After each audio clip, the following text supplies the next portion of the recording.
இந்த வீடியோ நான் போலீஸ்க்கு அனுப்புறேன். அவங்க முடிவு பண்ணுவாங்க இது ஹராஸ்மெண்டா இல்லையா அப்படின்னு. ஏய், நான் எதுவும் பண்ணலமா. மனோஜ் ப்ரோ தான் சொன்னாரு. என்னமா பாத்துட்டு இருக்க? சொல்லுமா. நான் மனோஜ் கிட்டே பேசிக்கிறேன். ஐயோ சார், என்ன சார் இது? ஏய், நீ எப்படி உள்ள வந்த? ப்ரோ ஜீவா, நீங்க என்ன பண்ணிட்டு இருக்கீங்க? பாஸ் சொல்லும் கேட்காம வந்துட்டாங்க. என் மேல போலீஸ் கம்ப்ளைண்ட் கொடுப்பேன்னு வேற மிரட்டுறாங்க. மனோஜ், ஏன் இப்படி நடந்துக்கிற? ஆண்டி ஏதாவது கண்டிஷன் போட்டாங்களா? யாரும் போல. உங்ககிட்ட சகவாசம் வேணா நானே முடிவு பண்ணிட்டேன். அன்னைக்கு ஓவன் வாங்கினவனுக்கு பணம் அனுப்புறேன்னு சொல்லி என் போனை வாங்கி என்ன ஏமாத்தி அந்த கறிக்கடைக்காரனுக்கு பணம் அனுப்பிட்டேல்ல? நானா? இல்லையே மனோஜ். ஏய், இன்னும் நடிக்காதடி. நான் எல்லாம் செக் பண்ணேன். கரெக்டா நாங்க பேசினதை கேட்டுட்டு அதுக்கப்புறம் என்கிட்ட போனை வாங்கி அவனுக்கு அனுப்பியிருக்க. கோர்ட்ல என்ன அசிங்கப்பட வச்சிட்டல. முதல்ல இங்க கிளம்படி. இல்ல மனோஜ், என்னால அப்படியெல்லாம் போக முடியாது. எனக்கும் உனக்கும் தீர்க்க வேண்டிய கடன் நிறைய இருக்கு. இங்க பாரு, உனக்கு எனக்கு நடுவுல எதுவுமே இல்ல. சீக்கிரம் நம்ம 2 பேருக்கு டிவோர்ஸ் ஆக போகுது. எங்க ஆக போகுது? நீதான் மணிக்கு பணத்தை அனுப்புனேன்னு சொல்லி நான் தான் கேஸையே உடைச்சிட்டனே. ஏன்னா என்கிட்ட இருந்து உன்னை யாராலையும் பிரிக்க முடியாது. ஏன்னா நான் உன் மேல வச்சிருக்கிற லவ் அவ்வளவு ஸ்ட்ராங்கானது. நீயும் நானும் தான் சேர்ந்து வாழ போறோம். அந்த நம்பிக்கையில தான் நானும் இருக்கேன். அது உன் கற்பனை. இந்த ஜென்மத்துல நான் கூட சேர்ந்து வாழ மாட்டேன். கடுப்பு கலப்பாம இங்கிருந்து போ. அப்ப நம்ம பண்ற ஆர்டருக்கு பணம் வாங்கிருக்கோமே, அது என்ன பண்றது? அந்த பணத்தை நான் ரிட்டர்ன் பண்றதா முடிவு பண்ணிட்டேன். இனி நீ சம்மந்தப்படுற எதுலயும் நான் இருக்க மாட்டேன். உன்னால எந்த பிசினஸும் எனக்கு வேண்டாம். நீயும் வேண்டாம். முதல்ல இங்க கிளம்பு. மனோஜ், உன் மனசை யாரோ நல்லா மாத்திருக்காங்க. ஏய், நீ இவ்வளவு ஃப்ராட் வேலை பாத்திருக்க. கடைசியில கோர்ட்ல கூட வந்து என்ன அசிங்கப்படுத்திருக்க. அதெல்லாம் என்ன யாரும் மாத்தல. நானா தான் முடிவு பண்ணிருக்கேன். ஒழுங்கா போயிடு. மனோஜ், புரிஞ்சுக்கோ. I still love you. வேற மாதிரி சொல்லிட போறேன். உன் லவ் என்னன்னு எனக்கு தெரியும். மனோஜ், பரவாயில்ல மனோஜ். உனக்கு ஒரு நாள் என் லவ் புரியும். என்னைக்கு இருந்தாலும் நீ தான் என் புருஷன். அதுல எந்த மாற்றமும் இல்ல. இனிமே உன் பேச்ச நம்பறதுக்கு நான் உனக்கு கேனே இல்ல. மரியாதை வெளிப்படு. இல்லன்னா நானே உன் கழுத்து பிடிச்சு. மனோஜ், கடைசியா சொல்றேன், உன்னை என்கிட்ட இருந்து யாராலையும் பிரிக்க முடியாது. பிரிக்கவும் விட மாட்டேன். பாய். இந்த இடம் கொஞ்சம் லைவா இருக்குல்ல? இந்த இடத்துல தான் நான் கொஞ்சம் யோசிச்சு பேசிட்டேன். அது பரவாயில்ல பாரு, அதுதான் நேச்சுரலா இருக்கு. பாருங்க, கமெண்ட்ஸ்லயே அதான் சொல்றேன். இதையும் கூட பாருங்க. ஆண்டி, வா மீனா, வா வா. பூ எடுத்துட்டு வந்திருக்கேன். நீ எப்ப என் வீட்டுக்கு வந்து சாமிக்கு பூ போட ஆரம்பிச்சியோ அப்ப இருந்தே நான் ரொம்ப சந்தோஷமா இருக்கேன். பேரும் புகழும் வருது. மீனா அந்த அளவுக்கு லக்கியான பொண்ணு. ஐயோ, நான் வந்ததும் இப்படி 2 பேருமே என்ன புகழ்றீங்களே. நான் உண்மையதாம்மா சொல்றேன். போய் பூ போடுமா. சரிங்க. யாரு? Excuse me madam. வணக்கம் மேடம். போன் பண்ணிருந்தேன்ல உங்களுக்கு.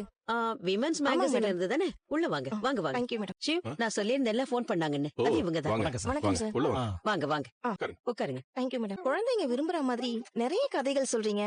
நிறைய வியூவர்ஸ் உங்களுக்காக வந்துட்டு இருக்காங்க. இப்ப கூட ஒரு வீடியோ 5 மில்லியன் வியூஸ் கிராஸ் பண்ணிடுச்சுல. வாழ்த்துக்கள் மேடம். நன்றி. Thank you thank you. நாங்க ஏதோ நேரம் போறதுக்காக ஆரம்பிச்சோம். அதுக்கு இவ்வளவு பெரிய வரவேற்பு இருக்குன்னு நாங்க நினைக்கவே இல்ல. இவர் என்னோட ஃப்ரெண்ட். வீடியோ எடுக்கிறதுல இருந்து கதை எழுதுற வரைக்கும் எல்லாமே இவர்தான். நான் எழுதுற கதைக்கு உயிர் கொடுக்கறது பார்வதி தான். நீங்க சொல்ற கதை குழந்தைங்களுக்கு ரொம்ப ரீச் ஆகுது. அது ரொம்ப நல்ல விஷயம். தேங்க்ஸுங்க. இருங்க, காஃபி போட்டு எடுத்து வரேன். நீங்க உட்காருங்க, நான் போய் எடுத்துட்டு வரேன். சரிம்மா. ஆக்சுவலா இப்ப சப்டைட்டில்ஸும் போட ஆரம்பிச்சிருக்கோம். மத்த ஸ்டேட்ஸ்ல இருந்து வியூஸ் வந்துட்டு இருக்கு. அப்படிங்களா? நீங்க டப் பண்ணி கூட போடலாமே. இல்ல பார்வதியோட வாய்ஸ் ரொம்ப யூனிக்கா இருக்கு. அதுக்குன்னு ஒரு ஃபேன்ஸ் இருக்காங்க. ஓ, சும்மா சொல்றாருங்க. வா விஜயா, என் ஃப்ரெண்டு விஜயா. வணக்கங்க. வணக்கம் மேடம். விஜயா, இவங்க விமன்ஸ் மேகசின்ல இருந்து வந்திருக்காங்க. ஓ அப்படியா? எங்க மேகசின்ல ஒரு அவார்ட் ஷோ கண்டக்ட் பண்றோம். பார்வதி மேடம் குழந்தைங்களுக்கு எல்லாம் கதை சொல்லி அவங்கள ஊக்குவிக்கிறாங்க. இதுவும் சொசைட்டிக்கு செய்யற ஒரு நல்ல விஷயம் தானே. அதனால எங்க மேகசின் சார்பா அவங்களுக்கு அவார்டு கொடுக்கலாம்னு முடிவு பண்ணிருக்கோம். அவார்டா? என்ன சொல்றீங்க? நீங்க என்கிட்ட பேசணும்னு சொன்னப்போ நீங்க பத்திரிக்கையில எங்களை பத்தி எழுத போறீங்கன்னு நினைச்சோம். ஆனா அவார்டுலாம். பார்வதி, அதுக்கு நீங்க தகுதியான ஆள் தான். எடுத்துக்கோங்க. மீனா, இவங்க கேட்டேன் ஆண்டி. வாழ்த்துக்கள். உங்க திறமைக்கு கிடைக்கிற அவார்டு இது. எனக்கு ரொம்ப சந்தோஷமா இருக்கு ஆண்டி. எனக்கு என்ன சொல்றதுனே தெரியலம்மா. ஏங்க, பெரிய சாதனை பண்ணவங்களுக்கு அவார்டு கொடுப்பாங்க. பார்வதி கிராமத்துல பாட்டிங்க கதை சொல்ற மாதிரி சொல்றா. இதுக்கெல்லாம் கூடவா அவார்டு கொடுப்பீங்க? மேடம், இன்னைக்கு இருக்கிற குழந்தைங்க தான் நாளைக்கு நாட்டோட எதிர்காலமா மாற போறாங்க. அந்த ஜெனரேஷனுக்கு நல்ல கதைகளை சொல்லி அவங்கள நல்வழிப்படுத்துறாங்க. இதுவும் ஒரு சோசியல் சர்வீஸ் தானே. திறமையும் சமுதாய அக்கறையும் உள்ளவங்கள என்னைக்குமே எங்க பத்திரிக்கை தட்டி கொடுத்து பாராட்டும். சரியா சொன்னீங்க சார். எங்க பார்வதி ஆண்டி நல்ல காரியம் பண்ணிட்டு இருக்காங்க. அவங்களுக்கு நீங்க அவார்ட் கொடுக்கறது கரெக்ட் தான். உங்க பத்திரிக்கையில பெண்களுக்கு அவார்ட் கொடுக்கறத நானும் பாத்திருக்கேன். ஒரு நாள் நானும் அந்த அவார்டு வாங்க மாட்டேன்னு யோசிச்சிருக்கேன். ஏண்டி, பகல் கனவு வேற காண்றியா நீ? பூ கட்டுறவங்களுக்கு எல்லாம் அவார்டு கொடுப்பாங்க. அப்படி கொடுத்தா கோவில் வாசல்ல உட்காந்து பூ கட்டுறவங்களுக்கு எல்லாம் கொடுக்கணும். விஜயா, ஏன் இப்படி பேசுற? மீனா ஒரு வளர்ந்து வர தொழிலதிபர்.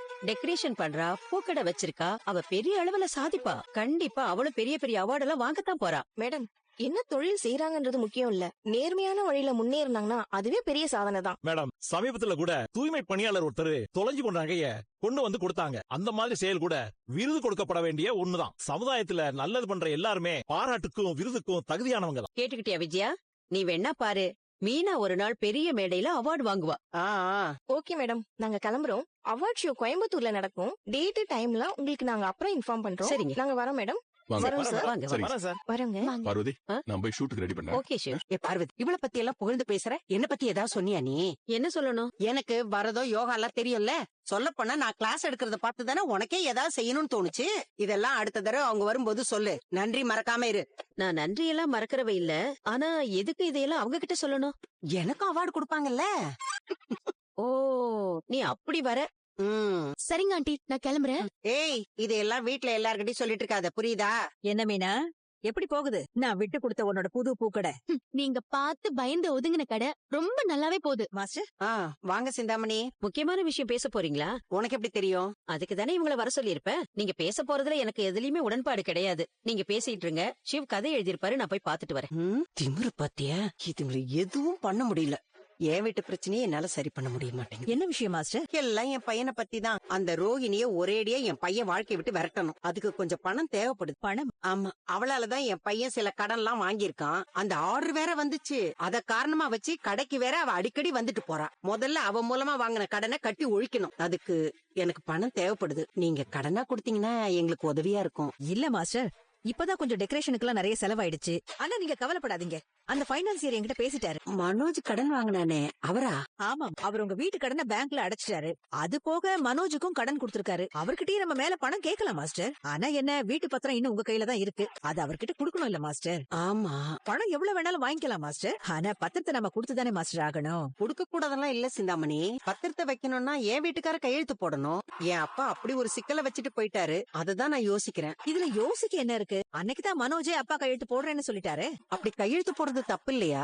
தப்புதான் மாஸ்டர். ஆனா உங்களுக்கு அவசரமா பண தேவை இருக்குல்ல. மனோஜ் கிட்ட இந்த ஒரு தடவை கையெழுத்து போட சொல்லுங்க. உங்களுக்கு தேவையான பணத்தை நான் வாங்கி தரேன். ரொம்ப நன்றிங்க மேடம். உங்க ஹெல்ப்பால தான் செல்வத்தை ஜாமீன்ல எடுக்க முடிஞ்சு. ரொம்ப நன்றிங்க. It's okay. ஜாமீன் வாங்குனது ஒண்ணும் பெரிய விஷயம் இல்ல. ஆனா இந்த கேஸ் கொஞ்சம் காம்ப்ளிகேட்டடா இருக்கே.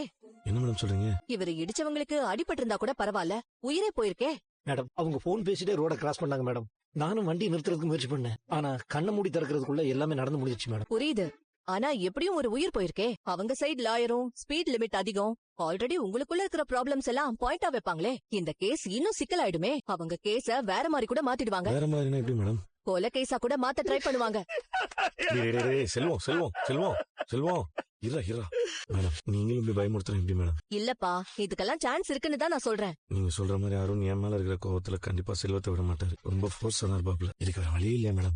ஒரு வழி இருக்கு. என்ன வழி மேடம்? கேஸ்ல விக்டிமா இருக்கிறவங்களும் இவரும் சமாதானமா போகிற மாதிரி பேசி ஒரு முடிவுக்கு வரலாம். கேஸ அவங்களே வாபஸ் வாங்க வச்சுட்டா கோர்ட்டுக்கு போகாமலே முடிச்சிடலாமே. மேடம் அப்ப அந்த மாதிரி ஏதாவது சமாதானம் பேச இவரு ஒத்துக்கிட்டாலும் அவர் சைடு ஒத்துக்கணும்ல. ஒரு முயற்சி பண்ணி பார்க்கலாமே மேடம். இந்த கேஸ்ல அவங்க சைடு லாயர் யாருன்னு கொஞ்சம் விசாரிங்கம்மா. சரிங்க மேம். லாயர் யாருன்னு தெரிஞ்சதுக்கு அப்புறம் நான் பேசி பாக்குறேன். சில பேர் ஒத்துப்பாங்க, சில பேர் கோர்ட்டுக்கு தான் போவேன்னு சொல்லுவாங்க. மேடம் இவன் நம்பிதான் எங்க குடும்பமே இருக்கு. தெரியாம நடந்ததுக்காக இவன் வாழ்க்கையை தொலைச்சிட கூடாது மேடம். நான் எப்படியாவது சமாதானம் பேச வர சொல்றேன். என்ன நடக்குதுன்னு பாப்போம். நான் பேசிட்டு சொல்றேன். அப்ப நீங்க வாங்க. சரி மேடம். நன்றி மேடம். வாங்க வரேன் மேடம். என்ன ப்ரோ, ரொம்ப சந்தோஷமா இருக்கிற மாதிரி இருக்கு. போன்ல என்ன பாக்குற அப்படி? இவனுங்க என்னென்னலாம் ஆராய்ச்சி செய்யறாங்க பாருங்க ப்ரோ. அப்படி என்ன ஆராய்ச்சி? பல ஆண்கள் கிட்ட இருந்து எடுத்த ரிசர்ச் ரிப்போர்ட் இது. அப்படி என்ன ரிப்போர்ட்? மேரேஜ் ஆனவங்க ஒய்ஃபோட அதிக நேரம் பேசினா இதயத்துக்கு ரொம்ப நல்லதான். கரெக்ட் தானே? அப்படி இருந்தாலும் நம்ம பொண்டாட்டி நம்ம பேசுறதுக்கு ஆப்போசிட்டா தான் பேச போறாங்க.